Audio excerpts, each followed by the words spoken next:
Hey, Joe Tacopina, famed defense attorney, long-time dear friend of mine from our days at Poly Prep back in the early 1980s, and now, again, has gone on to superstardom as a defense attorney here, not just in the United States, but in Europe as well. He's on his way to court this morning, but a big story that we've talked about today, besides The Bachelor and the Jets, is this Brooklyn DA, this psycho Eric Gonzalez, who wants to basically free criminals. Now, for defense attorneys, that may be good news, right, Bernie? They fight like hell just to keep criminals out of jail.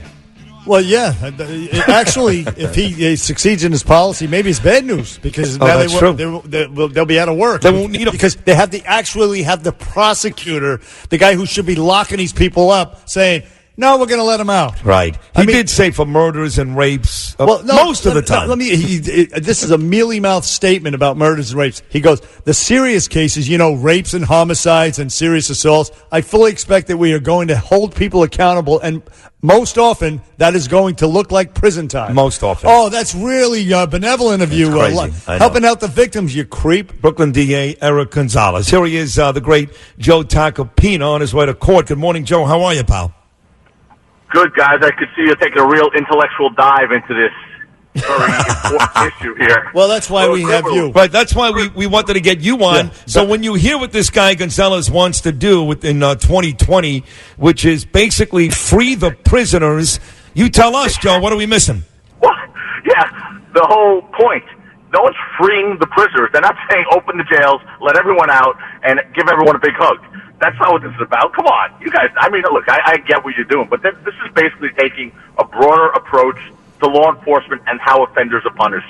And in 2020, we need a broader approach. There is a serious over-prison population problem. I mean, when I was repping Meek Mill in Philly, half of the people in jail in the city of Philadelphia, half, were in jail for technical violations of probation. Okay, non-violent offenses. They were late for a probation officer appointment. They're in jail. I mean, that does not do anyone any good. Joe, not the taxpayers, not the community, not the family. Joe, most times you hear of these horrific crimes out in the street, the perp has like a 20 arrest record rap sheet. I mean, it happens all the stinking time. Build more prisons, build more jails. You can't let these people out on the street. Look, remember the Kennedy Foundation? Let's post bail for these poor guys. They can't afford it themselves. How many of them did not show up in court? They curtail that program. That's not the answer, letting these people out in the street.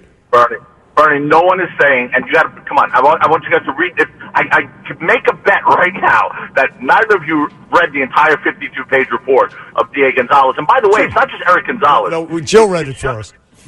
Yeah, it's exactly, and you're wrong. It's also former New York State Chief Judge Jonathan Lippman, who's on this committee, who's pushing this initiative. That's a very, conservative former chief judge. This is not all about liberals and letting people out of jail. I mean, this is about prison reform and doing something that's contemporaneous with our society now. It's not saying someone who's a violent criminal doesn't get jail time. It's not, they're talking about offenses like marijuana offenses. People are in jail for marijuana offenses. I mean, if this were the way we conducted our criminal justice system, there'd be no one left at the Sid and Bernie show to do the damn show. Well, you know what? I got to tell you, you just completely changed my mind, because I'm being completely honest. I'm capable of doing that when I hear facts. And, if you're telling me that, you believe that the prisons are too crowded, I'm with you. Even a lady like Alice Johnson got pardoned by Donald Trump not that long ago because she was in jail for like 30 years over a stupid marijuana sale. If you're talking about people not committing heinous crimes that are being kept in prisons, overcrowding prisons and making it worse for all of us, then you're right. That's all it is, Sid. If you read the report, Eric Gonzalez, who is a very good DA, believe it or not, is not saying, let everyone out. Like, someone commits a rape, a murder, a violent crime, a robbery, an assault. Just let them walk out of prison. Let's give them, some educational classes. No, he's talking about other types of crimes that really tend to put a strain on our system that we're not built for. And that's what we're talking about here. This is not about violent criminals going free. But is it possible, Joe, is it possible that you take a guy who hasn't committed a violent crime yet, okay, and under Gonzalez's new deal here coming up in 2020, that guy gets let out. then he does commit a violent crime. Then how do you go back to that family or the victim and say, hey, look, the last time he did something, it wasn't all that bad? How do you do that? But, Sid, everyone who commits a violent crime for the first time, there's no indication necessarily that they're a violent criminal, right? I mean, it happens all the time with people murdered. I mean, so someone gets locked up because they had a pound of marijuana on them because they were going to do their radio show at 5 in the morning and they wanted to be loose for the show, and they got arrested and put in jail. But this initiative let them out of jail because that's not really what our prisons are equipped for, and our society is not equipped for that.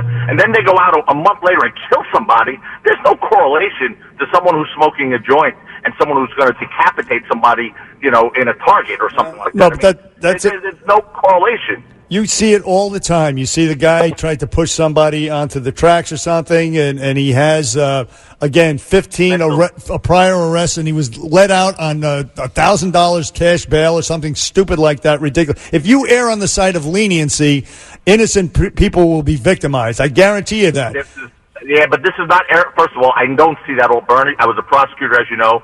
I'm a defense lawyer. I've not seen anyone with 15 convictions who committed a violent crime get out on $1,000 bail. They don't get out, okay? They just don't. That doesn't happen. But,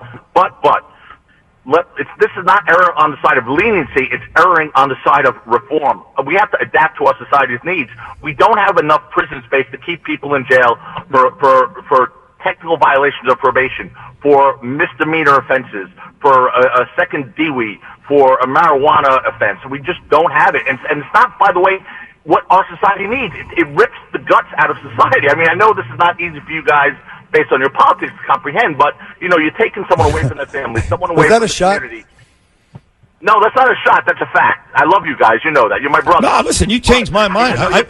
You've completely changed my mind. When you sit, you listen, there's always that knee-jerk reaction. What do you mean you're letting criminals go? But when you really think about it, and you presented the case to Bernie and I'm more on your side now than I was earlier this morning. I was all for prison reform. I supported the Trump's First Step act that he signed, all of that stuff. This is for people who commit crimes before they're even convicted. Let them out early. This is not about prison reform, letting people out who have spent too much time in jail. That's not true. It's both.